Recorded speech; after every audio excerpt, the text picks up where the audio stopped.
రాగానే life settle అయిపోతుంది అనుకున్నారా? లేదు, అసలు నిజమైన జీవితం అప్పుడే మొదలవుతుంది. ఈ వీడియో చూశాక ఇది నా లైఫ్ స్టోరీయే అని మీకే అనిపిస్తుంది. వాయిస్ ఆఫ్ ఎంసీ వరల్డ్కి స్వాగతం.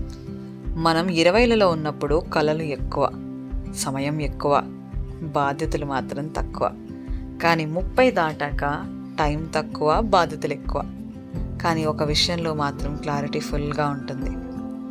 శరీరం చెప్పే మాట వినాల్సిందే. 30 తర్వాత మన బాడీ సైలెంట్గా ఉండదు. Back pain, neck pain, hair fall ఇలా ఏదో ఒకటి పలకరిస్తూనే ఉంటుంది. నేను ఇంకా యూత్ అని బాడీని మోసం చేయలేం. ఇక్కడ జిమ్ కోసమో డైట్ కోసమో కాదు, సెల్ఫ్ కేర్ అనేది ఒక అవసరంగా మారుతుంది. Friend circle చిన్నదవుతుంది. 20 ఏళ్లలో ఫ్రెండ్స్ లిస్ట్ చాలా పెద్దది. కానీ 30లలో కాంటాక్ట్ లిస్ట్లో 100 మంది ఉన్నా మనసు విప్పి మాట్లాడే వాళ్ళు మాత్రం 2-3 మిగులుతారు. And that's okay. Quality quantity అంటే ఏంటో అప్పుడే అర్థమవుతుంది. మెంటల్ పీస్ అంటే ఒక లగ్జరీ. డబ్బు కంటే ప్రశాంతత ముఖ్యం అని 30 ఏళ్ల తర్వాతే తెలుస్తుంది.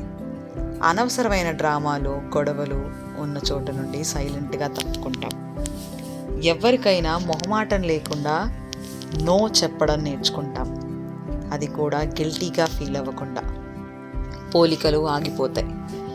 ఎవడు కారు కొన్నాడు, ఎవడు ఇల్లు కట్టాడు అని పక్కవాడితో పోల్చుకునే వయసు కాదిది. నా లైఫ్ స్పీడ్ నాకు కరెక్ట్ అని మనల్ని మనం అంగీకరించే మెచ్యూరిటీ వస్తుంది. ఫ్యామిలీ వాల్యూ తెలిసొస్తుంది. పేరెంట్స్ చేసే కాల్స్ మిస్ చేయకూడదు అనిపిస్తుంది. పిల్లల నవ్వు, ఫ్యామిలీ డిన్నర్ ఇవేవి చిన్న విషయాలు కావు. ఇవే అసలైన సంతోషాలు అని 30 తర్వాతే స్ట్రాంగ్గా రియలైజ్ అవుతాం. కలలు చావలేదు, మారాయి అంతే. మీ కలలు ఎక్కడికి పోలేదు, జస్ట్ షేప్ మారాయి. ప్రపంచం మెచ్చే ఫేమ్ కాదు, ప్రశాంతమైన నిద్ర కావాలి. లగ్జరీ లైఫ్ కాదు, స్ట్రెస్ లేని లైఫ్ కావాలి. 30+ అంటే లైఫ్ ఎండ్ కాదు, ఇది ఒక రీస్టార్ట్ బటన్. లేట్ అయిపోతుంది అని ఎప్పుడూ అనుకోకండి. అసలు ఇప్పుడే కరెక్ట్ టైం. మీరు కూడా 30+ లైఫ్ ఎంజాయ్ చేస్తుంటే కామెంట్స్లో రియల్ అని టైప్ చేయండి. ఈ వీడియో మీకు కనెక్ట్ అయితే లైక్, షేర్ మరియు సబ్స్క్రైబ్ చేయడం మర్చిపోకండి.